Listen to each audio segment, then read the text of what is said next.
Joining us now, she is the assistant coach at Grand Canyon, coming off that historic year where they went 47-13, winning the WAC once again, and of course, incredible NCAA tournament win against UCLA, and with her great pitching in charge of that, of course, former LSU Tigers standout Maribeth Gorsuch joins us. This is great. Last time, you're like one of the rare few people that have joined the show once as an active player and now as a coach. So it's good to talk to you again. Thank you. I'm excited. When my SID reached out and told me you wanted to have another interview, I was excited about that. Talk a little bit about Grand Canyon and the success we've had. So I'm excited. Let's talk about, obviously, last year. I mentioned that 47 wins to win the WAC championship for the second year in a row. But the thing that's going to be remembered is you get sent to Los Angeles and you knock off UCLA in that opening round game. When you all look back at last season and what you accomplished, what comes to mind? Yeah, I think about how we competed and we had fun doing it. And we talk every day about having a competitive mindset in practice, in the weight room, in games. And you're not always going to be perfect. And sometimes you're going to lose. But, we talk a lot about when we do fail, we talk a lot about let's fix it. Let's move on and let's just keep competing. And so going back to the regional and beating UCLA, that's the mindset we had all year, is just to compete. No matter who it is, we don't back down from anybody.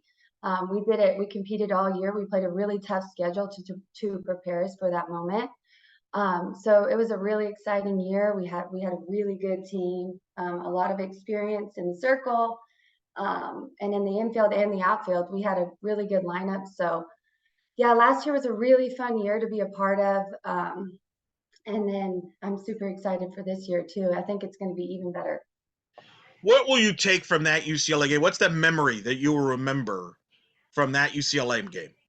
I think the memory that I will remember is the very last pitch, and then Macy Barnes catching the ball and all the girls, their excitement. There was so much joy in that moment, and they had worked so hard all year for that moment. So that's something I will never forget, just the joy on their faces, and us as a coaching staff seeing that was a once in a, lifetime thing in that moment. Compare coaching into a regional win like that versus playing in a regional win, pitching in a regional game. How is that like? I'm not even gonna lie.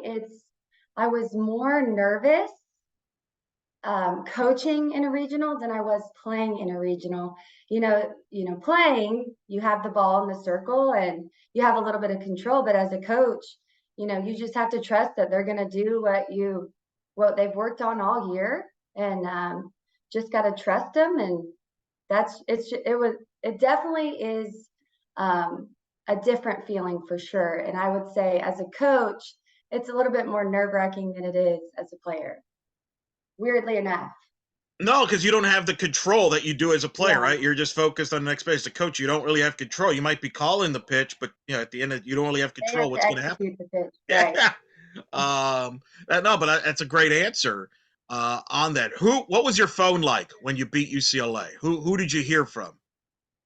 Everybody. I mean, I had so many texts. I heard from all the LSU coaches. They texted me. They told me they were super proud of me, my family, my friends, my old teammates. They followed Grand Canyon and they watched our regional. They were pulling for us. So my phone blew up after that for sure. Have you noticed the ramifications of that win even this offseason, whether it be recruiting, people coming over to you? What has that win meant for the program? Yeah, I think it really put Grand Canyon on the map. A lot of people, really didn't know who Grand Canyon was. And that win was huge for us. I think it really did help our recruiting. It showed people that, yeah, we're Grand Canyon and we're in the Western Athletic Conference, but that doesn't mean anything. We'll play anybody. We'll compete against anybody, whether we win or lose. Like I said earlier, we're not going to back down. We're going to compete and put our best foot forward. So what's been the message now to this year's team, especially the returners who got a taste of that, but you also have some newcomers? because now you've accomplished that, but I would imagine there's more to accomplish. So what's the message that Coach Hayes has sent to this team and his coaching staffs to this team? Yeah, honestly, he hasn't changed anything. He's keeping the same, go-getter mindset, having a competitive mindset. We're still, last year was last year at the end of the day. It's a whole new year. So yes, that win's great. But we have a new team, we have a new schedule, everything's new. So we just start from square one, and just going out there and competing. Let's talk a little bit, about the job you've done, because obviously I followed you since LSU, and I remember when we spoke, coaching was something that we were interested in at the time. So I wasn't Mhm. surprised you got into coaching for all the various reasons and the influences you've had in your life, which we'll get into. But the thing that's blown me away about what you've done there, I look at last year's team. It wasn't like a one pitcher team. You had four pitchers that Mhm. contributed. Megan Golden, 14 wins. Emily Darwin, 9 wins. Ariel Thompson, 12. Hurley Hudson, 11. Those are things we expect from maybe some of the Power Five, maybe at LSU when you play, right? That's something you expect. Not Grand Right. Canyon. How have you been able to build that type of quality depth where you have all those options, arms, and as we'll get into, even for this year, you feel you got more depth than even last year? Right. Yeah. Last year, like you said, we pitched by committee. We used everybody. And that sometimes that's what you have to do to beat good teams. You gotta throw them off a little bit. And last year they were all so different. They were all so unique. They contributed all in a different way. And so, Coach Hayes and I, we worked together a lot on, who's starting, who's second relief, who's third relief, who's the closer. And sometimes that switches based off the outcome of an inning or a game or whatever it may be. But us pitching by committee definitely is something last year that we had to do to beat those good teams. And it's working. Tell us a little bit about this year's staff. You've got most of them back, but you've added, including a name that'll be very familiar to a lot of people in Schumacher coming over from Missouri. So just talk a little bit about your pitching staff you've got this year. Yeah, so we return Ariel Thompson, Haley Hudson, Megan Golden, and then you have Emily Darwin. Those are our returners. And then we added Megan Schumacher, Alina Satcher, Landry Harris, and Sadie Sua. And I think just adding Megan Schumacher to the mix is just another, girl that we have that throws different. She's not like any of the other ones we have. And her coming in has also pushed the ones that we have to be better, because we talk about competing. Although we're a team, you still have to, compete against your teammates, and that's just how it is. And but they work really well together. They know that they work well together. They feed off of each other well. So yeah, adding Megan Schumacher was huge for Grand Canyon, and it's going to be huge for our staff. And then we added another arm, Alina Satcher, who's a freshman from Texas, and you'll see her in the circle this year too. She's a really talented young arm, raw, but she's very coachable. She listens, and she's also very different from the other ones that we have. So I think this year, we're going to pitch by committee even more, and hopefully we'll be tougher to hit. And I think, like I said, the addition of those two arms is really huge for Grand Canyon and for the team. How do you get the players to buy into that? To say, hey, it's just going to be by committee. Everybody's going to have a role. Your number could get called, but everybody's going to get an opportunity. You've been through it as a player, both as the newbie, as the youngster on a staff, but you've also been the veteran on a staff like that. So how do you get the players to buy into it? Yeah, I just talk a lot of, and it really honestly comes to the past 2 years that I've been here at Grand Canyon. We've pitched by committee, and so this year it's nothing new. The girls know that we're going to pitch by committee, and they're all about it, because Coach Hayes talks a lot about we're going to do what's best for the team, and if that means we have to throw 5 pitchers in a game, we're going to throw 5 pitchers in a game. If that means that one girl's going to throw the whole game, and they understand that, and that's what they buy into, the fact that we work as a team and we're going to do what's best for the team. And I've been blessed enough to have a pitching staff who is very bought into that, because if they weren't, it would be tough, of course. But and then I have been in my career, I've started, I've relieved, Um, I've pitched whole games. I've pitched a couple innings. So I talk a lot about my experience too. And that's the cool thing about, being 3 years out of college, they really buy into what I'm telling them, because they know that I've been through what they've been through and I've been in their spot before. And I talk a lot about, this is hard. Like, what we do is hard. Being a college athlete is hard, but it's super fun. And they're in a really good position in life that they get to come and get their degree and they get to pitch. And so it's really cool. My staff's really awesome. And they're definitely bought into what I tell them and what Coach Hayes tells them. So I'm wondering, as you've been telling your players that, was there a moment in your time where you're like, oh, so that's what Coach Beth was talking about in that bullpen set? all the time. I tell my players sometimes, it's like, if I could go back and not do something that, made Beth mad, I totally would, because they sometimes do stuff that irks me and I have to think, okay, I did that too. So yeah, I definitely would go back, and I now know why Beth was frustrated sometimes, because I experience it now. Have you texted her that? Like, oh, by the way, Coach, I get it now. When you told me that Yeah, one time in the bullpen, because I've talked to you and other former LSU pitchers, that bullpen session, right? When you have mhm, that bullpen with her, it's always a big moment. They're learning a lot of, you bring, but there's a lot of talking going on, a lot of learning there. Have you had yeah. that mentioned that to her? We're like, oh, by the way, I understood what you meant by that now a couple years back. Oh yeah, I talk to her about it. I see her all the time recruiting, and I love to talk to her, and we give each other updates. I love to ask about how LSU's doing, and she asked me how Grand Canyon's doing. And I do talk to her a lot about, Coach, I'm sorry for doing that. I've apologized to her a couple times. Just thinking back, dang, I definitely see where she's coming from now. Well, how are you different as a coach than you were as a player? How was I different as a coach than I was a player? Um, I mean, I think I brought a lot from LSU, but I've also adapted to, my own way of coaching. And my first year, it was a little tough because I was fresh out of college and I didn't know, how it was going to be. I knew I wanted to coach, but I was still learning. It was a learning curve.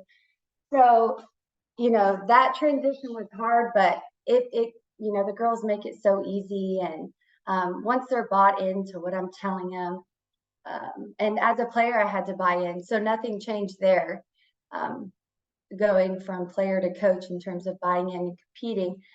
So, Well, I want to ask you too, how much does it help when you're going and practice against some of the more talented hitters like you have on your mm, team? Talk about this offense that you have, yeah, because you got some returners back that also helps your pitching staff. But it's good when you're facing talented hitters, like you faced a Kristen Fifield, you face a Ramsey, Hannah, Burnett. When you face those type of hitters last year, and then this year the players are coming back and newbies, that probably helps.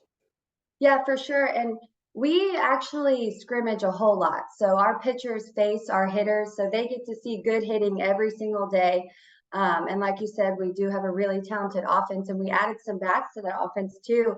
We added Ashley Trierweiler from Santa Clara, who's an All-American. So that's a huge addition to our team. She's going to do big things for us, in the outfield and at the plate. So we're really excited about her. And then, like you said, we have kids coming back like Caitlin Dunkel and Ramsey Lopez, Kristen Byfield, Kayla Rogers.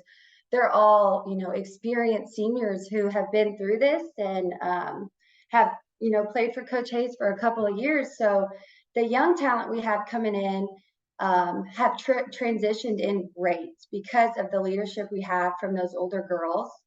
Um, the younger girls just immediately, started following in line and, understanding what, being a Grand Canyon softball player is all about and what Coach Hayes wants. So I definitely think we have a really good team, and I think our offense is going to be huge for us. I think we are stacked in the offense this year, in pitching and defense. So Who are the leaders on the team? Do you have vocal leaders? You have players that lead by example. Who are the leaders? yeah, I mean, I feel like our whole team's leaders, but if I really had to point them out, You have kids like KK Dunkel, our shortstop. She's played for Coach Hayes for 5 years. She was with him at Oklahoma Christian, and when he came to Grand Canyon, she followed with. So she's a big leader for us, especially being our shortstop. That's huge.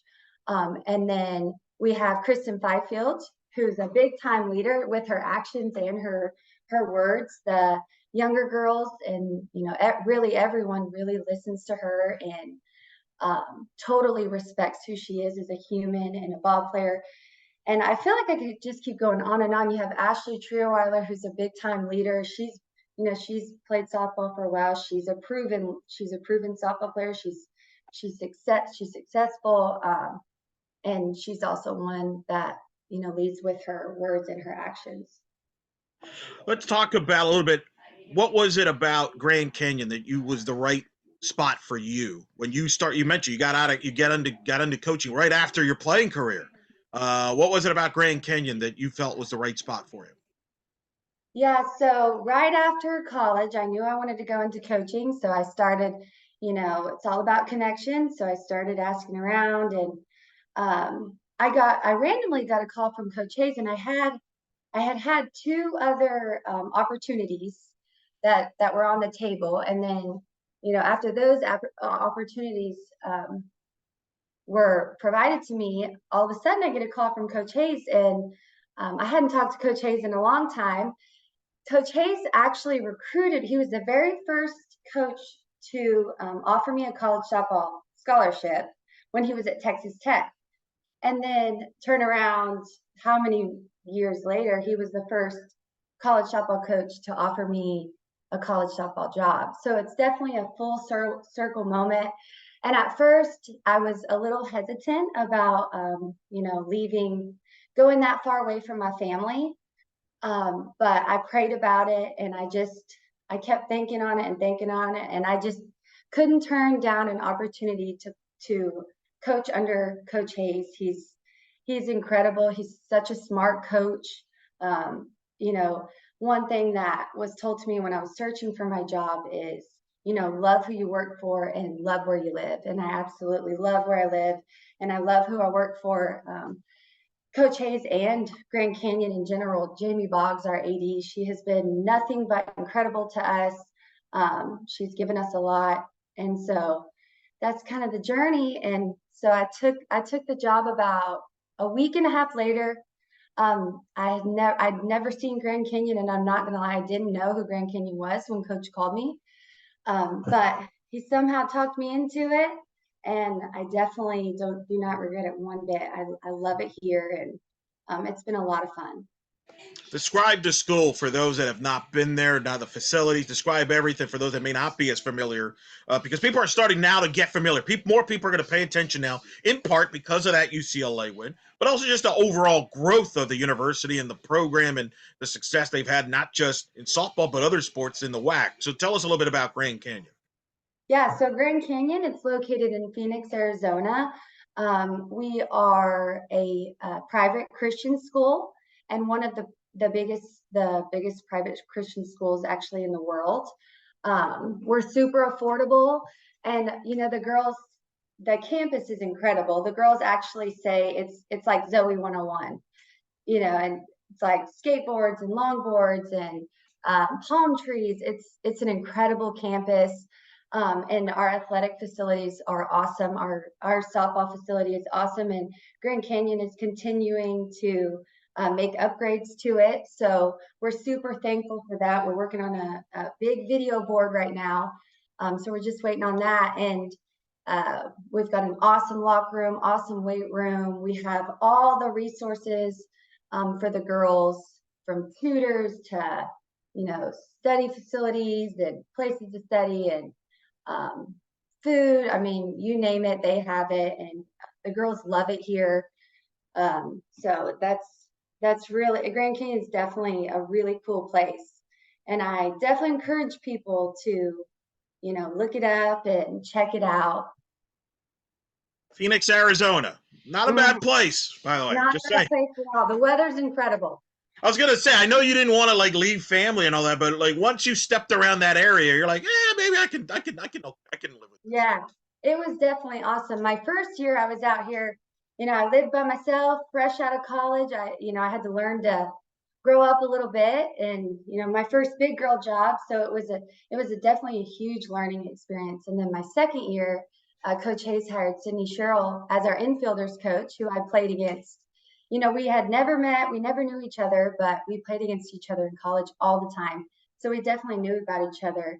And so whenever he hired her, we met, and we became roommates and best friends. So yeah, she's doing an awesome job, and we've really enjoyed having each other out here, because she's from Oklahoma, so she doesn't know anyone out here either, and so we were kind of in the same boat as that. I'm happy to hear that because you both had some intense battles. LSU, Florida State, Yeah, we talk played in about the. it all the time. So you played each other in the postseason. What was that like when you first met? Was it like awkward, or is it one of those things? Hey, I was in the past, and you're just kind of like focused on the present there. Yeah, not awkward one bit. We're super similar. We're fun and bubbly, and we feed off each other and have a good time with the girls. So yeah, it wasn't awkward one bit. We and she does a really good job with the girls. She came in right in and started coaching and learning. So What does she bring to the table? What has she brought to the pro? You mentioned about the players. Obviously, her resume speaks for herself as well. So that probably what does she bring? yeah, so for her, she brings our girls respect her so much, and our girls knew exactly who she was when she came in. She won a natty, which is huge, just that alone. But she brings so much energy, and she brings so much fun to the team and to the staff. She does a really good job with our infielders. They respect her, they listen to her, um, and she has a really fun time doing it. So, and then she helps a little bit, with the mindset part of it. Um, and because she at Florida State, like I said, she was a really really great player, and she played for a great coach and a great team. So, like I said, the girls really listen to her and respect what she has to say. Speak to. I mean, now you have a deeper staff than like most college programs do now. What you all do responsibility wise? What is Coach Hayes' style? Does he delegate a lot? What kind of give us an idea of how you all function as a staff? Yeah, so Coach Hayes, he definitely gets all of our input when he makes decisions. He respects us a lot as coaches, and we may be young, but he doesn't care that we're young, because he knows that, we've been through it, and that's why he hired us. So he really respects our opinions, and, he does his recruiting. I feel like is the best part of Coach Hayes. He's a really really good recruiter. He goes out and gets good players, and that's something that he's taught us. The biggest thing for me was learning how to recruit when I came in, and I just really adapted to what he was telling me and bought into everything. And so once I got the hang of it, it was easy. But Coach Hayes works with the offense. Super does a lot of the recruiting, travels a bunch. Um, and then Sandra works with our outfield, Sandra Winty. Sydney Sherrill does our infield. I do the pitching, and then we have our grad assistant, Kinsey Kelso. She graduated from here, but she played for OU, and then transferred to Grand Canyon. And she works with our catchers. So we have a super cool staff, super dynamic, and we work really well together. We have so much fun, and what more could you ask for? You know, loving your coworkers and having fun with your coworkers. It's pretty good Yeah, deal there. You mentioned what is Coach Hayes' personality like? he is so funny, and I hate to say that because and give him credit for being funny, and he knows he's funny, but he's funny, and he likes to have fun.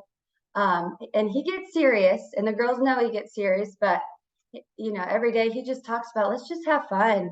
Let's play well and have fun. But he's definitely a really good coach and a really good human, and he's someone that he'll be a major mentor for me for the rest of my coaching career for sure. He has an awesome family that he's brought me into, has made me feel like a second daughter. So he's definitely someone that I'm forever grateful for. I feel like you're ahead of schedule. What you've been doing already, like at your age in the coaching profession. Do you have goals long term? Like, do you want to be a head coach, or do you feel you're a pitching coach life, or do you not even think about that? What's kind of your vision as far as what you see in your coaching career?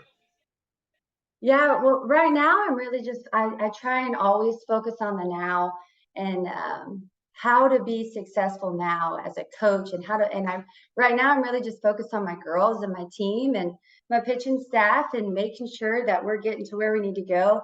Obviously, there's thought about the future, but in terms of where I'm going to be in the future, I have no idea. Where I'm at right now, I'm loving it and just focusing on what I have right now in my life. So that's kind of where I'm at. What part of the coaching, is there anything that has surprised you since you've gotten into it? Like, you wanted to get into coaching. Is there anything that has surprised you, either positive, negative, whatever, that you didn't know going in? Um, really like kind of the behind the scenes things.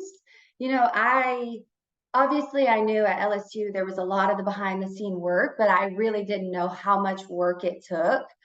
So it's a lot of the behind the scene work in terms of just practice schedule and recruiting and traveling. It can be there's long weekends where you're recruiting, and in the summer there's really long weeks that you're recruiting. But that's kind of the best part of it is getting to stay busy all the time and getting to travel although the behind the scenes work is a lot of work, it's a lot of fun. And because if you're not enjoying what you're doing, what's the point of doing it? Because there's going to be some hard work and there's going to be some tough things and things that take time and anything you do. So if you just have a mindset of, love what you do, then, you know, stuff like that is, you get used to it and it becomes fun. It becomes joyful. Was coaching always the plan? Is it, or did it evolve? Yeah, I knew I wanted to coach since I was like 12 or 13 years old. My dad was a coach and he coached me growing up. And so I knew from the get-go, from I was young, that I wanted to coach. And, playing for Beth kind of solidified that for me. She was such a huge mentor and huge impact in my life. She did so much for me. She stood by my side through all the good and all the bad. And whether I was performing good or performing bad, or I had a bad day, or she loved me through it all. So, and I try and bring that same thing to my girls because I remember how blessed I felt that I had a pitching coach and a coach that loved me as much as she did and stood by my side as much as she did. So that's one thing that I hope my pitchers know is that, win, lose, bad day, good day, I'm going to love them and I'm going to support them and take care of them whichever way they need me to take care of them and help them through whatever they're going through because that's what Beth did for me. And it was such a huge impact in my life for sure. Did you pick up any superstitions that you've applied to your players from what Beth applied? So she always had this certain pin.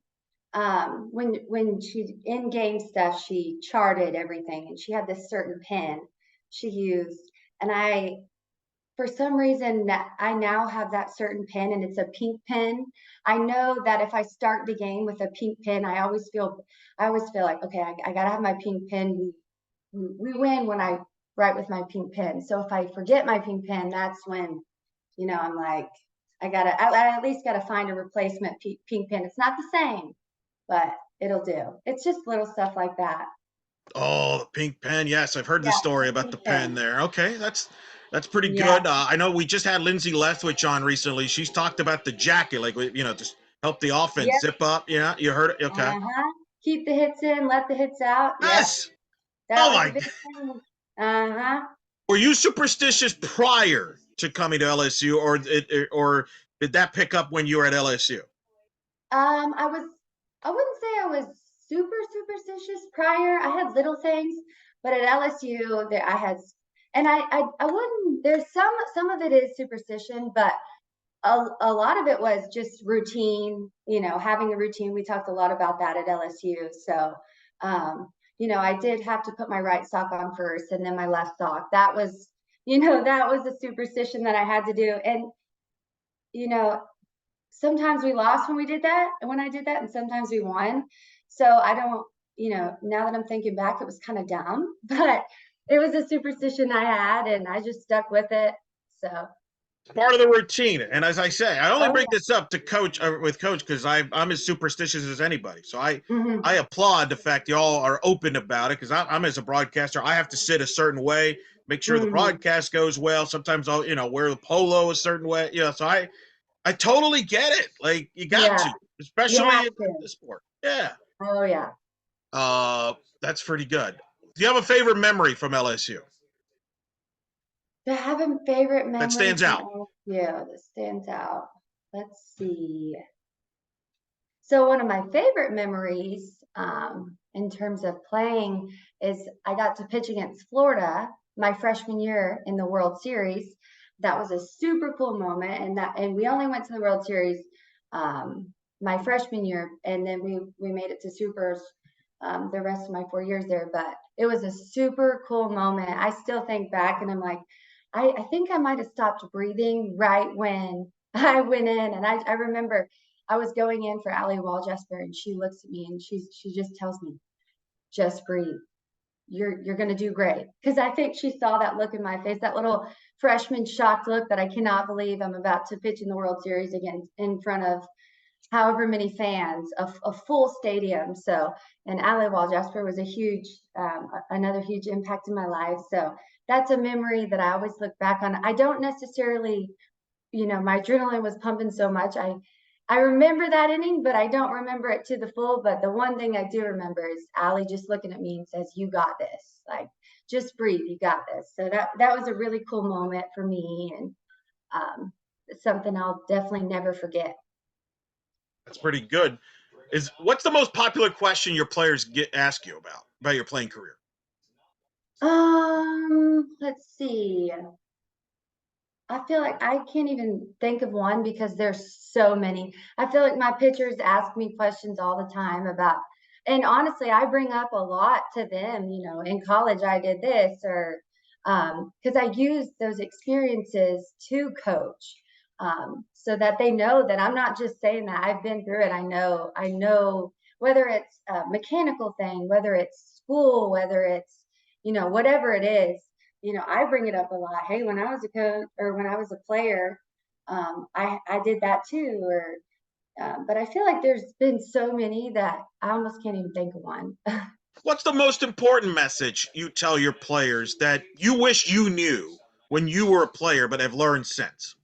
Yeah. So something I tell them a lot is like softball's not your identity. It's not who you are. You're going to win and you're going to lose, but that doesn't define you. And I try and preach to that. I try and preach that to them all the time, because if I could go back, I wish I would have sometimes not been so hard on myself and not been such a perfectionist, because at the end of the day, it is just softball. And after college softball, like you gotta go into the real world. And so I talk to them a lot about that. And I think with that message, I do tell them, it kind of takes the pressure off of them a little bit, in terms of like, hey, like, you're gonna have bad days, but let's fix it, let's figure it out, and let's keep pushing. And it's gonna be okay tomorrow, because tomorrow's a new day, or it's gonna be okay this next rep, because that last pitch, it's gone. Like it is what it is, type of thing.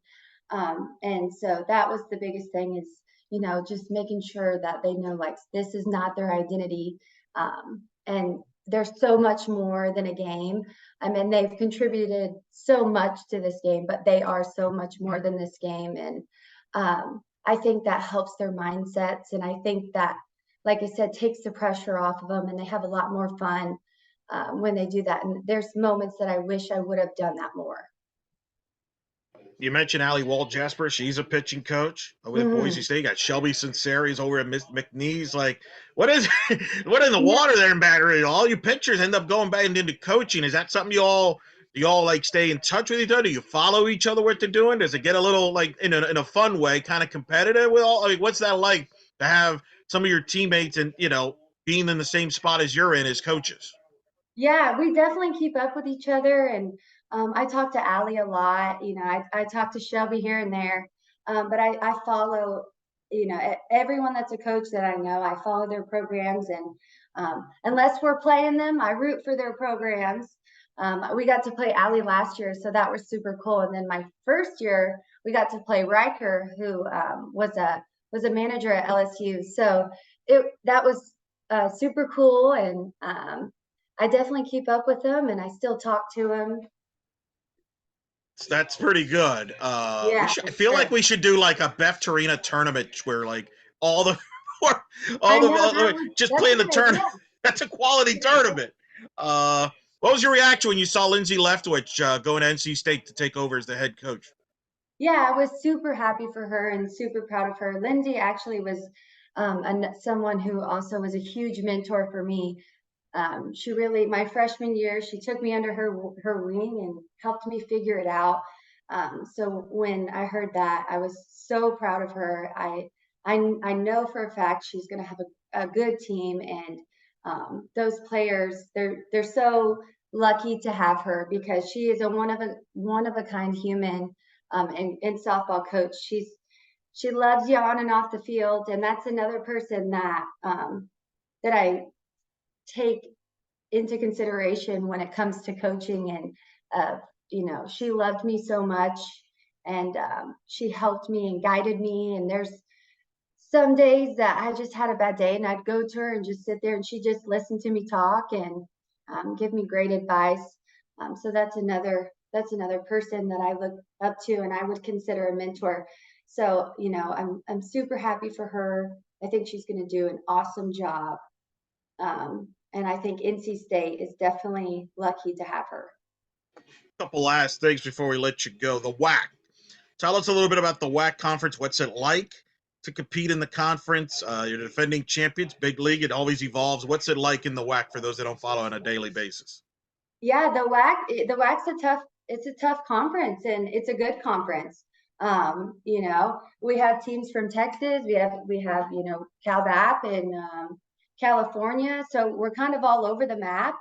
But we're a good conference, and there's a lot of scouting to be done because there's a lot of teams with a lot of good players. So this year we're excited for conference. I think it's going to be tough this year, but we're going to come out prepared, and we're ready to compete, and give it a go, give it our best step forward. When you had you the first time, we talked about you throwing a perfect game, which was a big deal at LSU, historic. Mm. Since then, you've coached a perfect game. You've called a perfect game as a coach. How do you compare throwing as a player a perfect game versus coaching a perfect game? Which one's more nerve wracking? When I threw a perfect game, weirdly enough, I didn't know I was throwing a perfect game. Like until the seventh inning, I was just so locked in and in my zone, and I knew I was doing well, but I just didn't really have that. It was in the back of my head, but I didn't think about it. I was able to just like block that out and just keep competing because the game wasn't over. And so as a coach, it's way more nerve wracking for sure, because you just on the edge of your seat, and you want her to do good so bad. You want her to finish the game. You want her to, especially towards the end of the game, you really want you're on the edge of your seat, and you just fingers crossed that everything goes well. And that just comes with, like I talked about earlier, the control. You don't have control necessarily. You don't have the ball in your hands, so it's a lot different. But it was Emily Darwin who threw that perfect game, and I knew she was going to get it done. She's such a competitor. She wants to win. She hates to lose. So I knew she would get it done. I mean, as a coach, are you aware that the perfect game's going on? Are you just focused on calling the next pitch? I mean, that's such a fascinating deal. Then, do you even talk to your pitcher when they're throwing the perfect game? I'm fascinated by those logistics there you all have. Yeah, so you really don't think about it being a perfect game towards it gets toward the end of the game. Yeah. You like you just said, you just focus on the next pitch, and I don't talk about hits, giving up hits, or not giving up a hit when they are throwing a perfect game. I don't talk about anything like that. I just everything stays the same. I talk to her between each inning. I talk to my pitcher. We talk about the outcome. We talk about what could have been better that inning. And so we just did that when she threw a perfect game, and we just stuck to what we did all year. That is tremendous story there. Last question. What's going to be the key for your team this year to accomplish your internal goals here throughout the rest of this fall? And then before you know it, you'll get to February. There's going to be a bit of a target on you from the other teams, especially in the conference, based on your success, but you also have high expectations. So what's going to be the keys for, GCU here moving forward? Yeah, I really think the biggest thing is, the fact that we have a super experienced team. We have an older team, but we also have really, really good young freshmen coming in. So the key is our older girls and our younger girls, and they've already done it this fall. They're coming together. They're learning each other. They're getting to know each other on and off the field. So the key is just them, coming together and finding ways to win. And I think they're not gonna have any problems doing that. Because of the experience we have and because of the older girls we have. Those younger girls are already bought in, and I kind of talked about that at the beginning of the interview. But I think that's going to be the key is competing and not backing down. I think we have the same mindset every single year. This team's going to compete, and this team's not going to back down to anybody. It doesn't matter what name's on the front of their jersey. We're not ever going to be scared. So we've talked about that all 3 years that we've been here at Grand Canyon, and we're going to continue to talk about that. It's worked. Coach Hayes is a super successful coach. He's built numerous programs in his career as a softball college coach, and the girls know that, and the girls are super bought in. And I think your players being bought into what you're coaching and what you're telling them is super important. And I think that's honestly the biggest key, and they're already kind of doing that. So I'm looking forward to this year. We have another tough schedule coming up this spring. But I think, we're going to be prepared. We're going to be ready. And so I'm definitely excited for what's to come for this team. That is assistant coach of Grand Canyon, Maribeth Gorsuch, joining us. I've gotten used to it saying it. After covering you as a player, now I'm finally comfortable calling you coach. Tongue tied in that. Yeah. At first it was a little adjustment. A little confusing sometimes. Yeah. Thank you so much for taking the time to talk to us. I always love talking to you. I had a blast talking to you last time when you were playing and followed your career. And I'm so happy for your success to this point and wish you well with more success. And we'll definitely, hopefully do this again down the road. But thanks for talking to us here at In the Circle. Thank you so much for having me. I really enjoyed it. Anytime you need me, I got you.